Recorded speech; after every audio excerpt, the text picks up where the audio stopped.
and I am a master stylist here at Ulta Beauty. I am dual certified in color and in design. Today I'll be working on my model, Anne Marie. We're going to be doing a global application of color, but we're going to make some dimensions. So I'm utilizing a crescent shape. So I've gone ahead and placed the crescent shape right along the hairline because it creates this natural dimension, and it's going to give a lot of boldness right in the front hairline, and then it'll diffuse as it goes back. I've also utilized the teardrop because it's going to have the same effect. We're going to have nice boldness of color, and then it's going to nicely diffuse. I went ahead and did the 4-quadrant parting. We're going to start out by doing a universal retouch application. I have the formula 4RR and 10 volume. We're going to be using the short bristle brush, and we're going to be grabbing a nice little bead of color, and we're just going to be applying by pressing down and pulling straight up, and we're going to be outlining the interior portion of the head, making sure that those shapes still are isolated. Going in, grabbing my bead of color, pushing down and lifting up, pushing down and lifting up. And I'm going to continue to do this all the way through. Now, as I go down, I'm going to take horizontal sections, 1/8 of a section, and I'm going to place the color on the back of each section, taking a bead of color, pressing and lifting. And keep going in that same manner. We're going to do the same thing through the entire head. Now I have done the global application for everything that is outside of our isolated areas, and I'm going to keep the two isolated from each other. So I'm going to apply my global retouch in these areas, just being conscious of keeping the shape there because we're going to put a different color on the ends here. So just for control purposes, I'm splitting it down the center.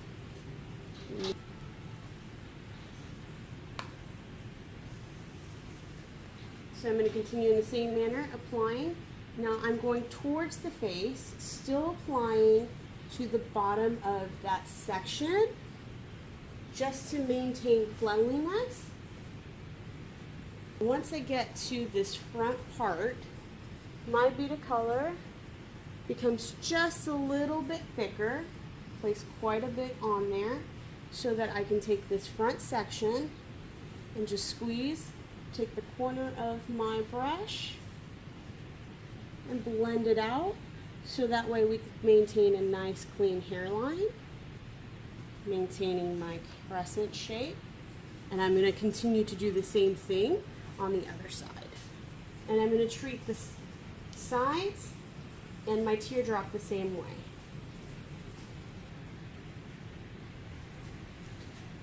Now, in this front section, who's left out of the teardrop, all I'm doing is doing a nice diagonal back section and lifting and pulling away from the face. The idea when you're applying the color is to make sure that you're not getting anything on her face. So we're just working right along her hairline. Now once I get to this section that is right before that front hairline, my bead of color becomes a little bit thicker, and you're just going to glob that on there by laying the belly of the brush and just pulling it away. You're going to take and lift with a little bit of tension so it oozes through. You're going to take the corner of the brush and lightly feather all of those little hairs right into place. And you bring this right back down, and now we're ready to apply our second colors.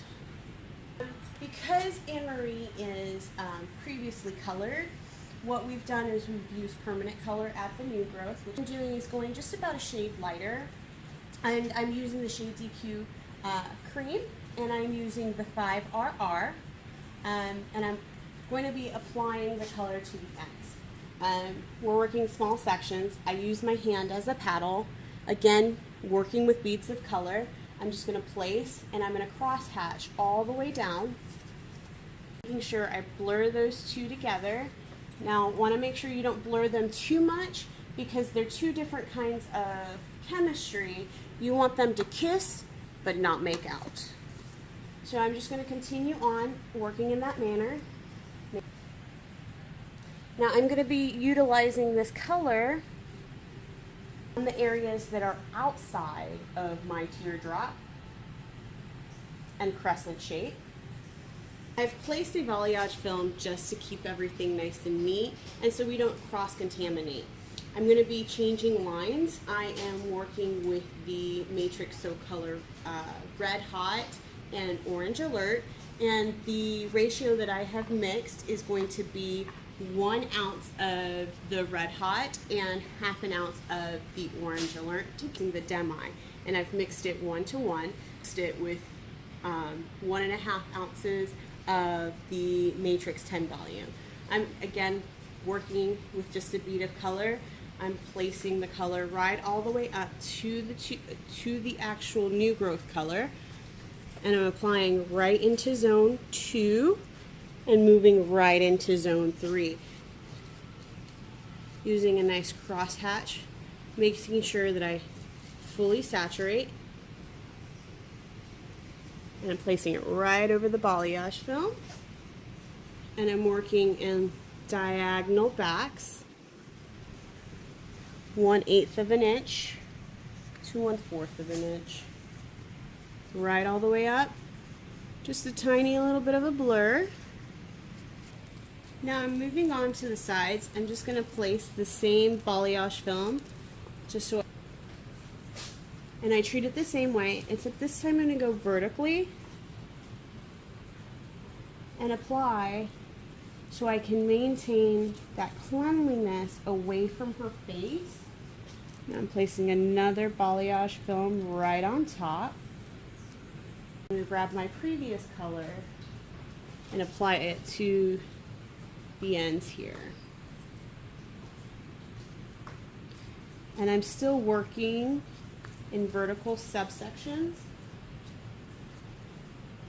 and applying it away from her face. And now we are going to process for 20 minutes. We're going to take her back and shampoo her, and we'll be right back. All right, so I have shampooed Miss Anne Marie. We use the Color Magnetics shampoo and conditioner. I also used a little bit of the Lanza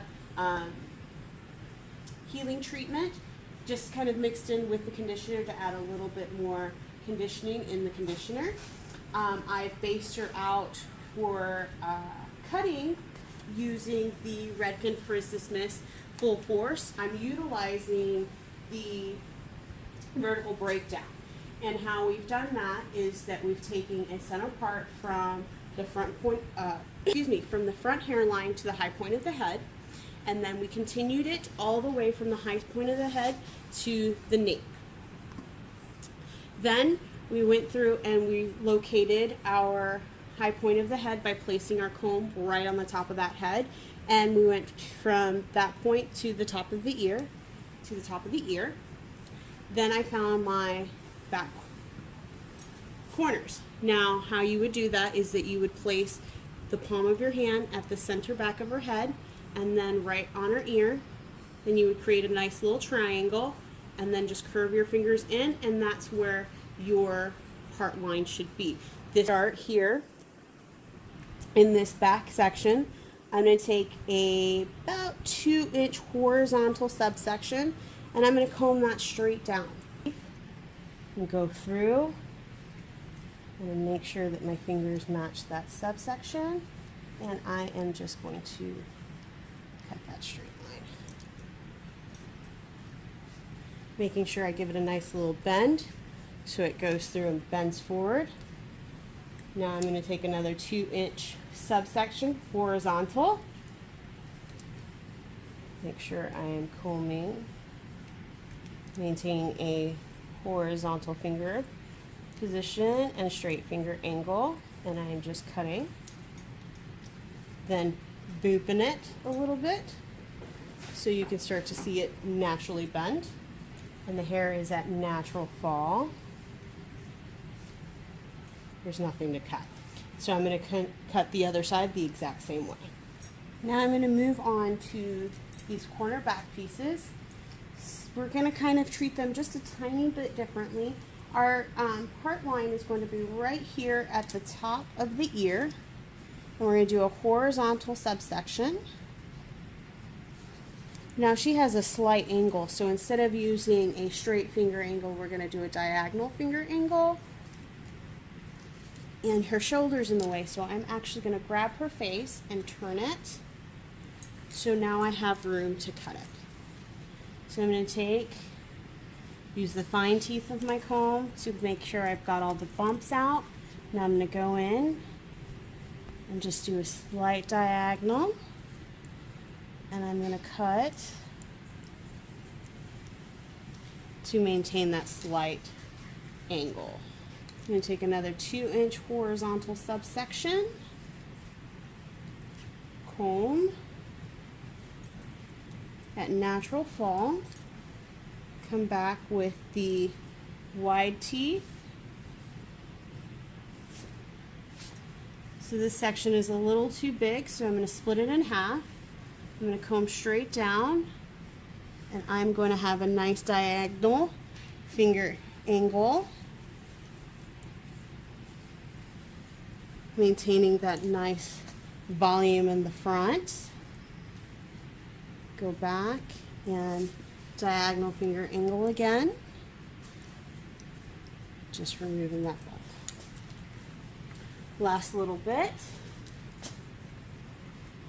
Comb down at natural fall, using the fine teeth to remove all lumps. Comb straight down, diagonal finger angle here. Now I'm going to move on to the side. I'm going to take another 2-inch horizontal subsection, straight down at natural fall. I'm going to have a straight finger position and a nice diagonal finger angle, and I'm just going to cut at 0 elevation. Take another 2-inch subsection to the wide teeth and just mimic my previous, and there's nothing left to cut. So I'm going to do the same thing to the other side. We're all finished up. Just to review, what we did was an all-over color. We used a 5RR on the ends, and on our new growth we used a 4RR. We utilized that crescent shape right in the front so that we could create that little bit of dimension in her all-over color. This was the Matrix Red Hot and a little bit of Orange Alert. We did a 1-length bob haircut. She already had previous layering in there. And so this is her all finished out. So if you'll take a nice spin for me.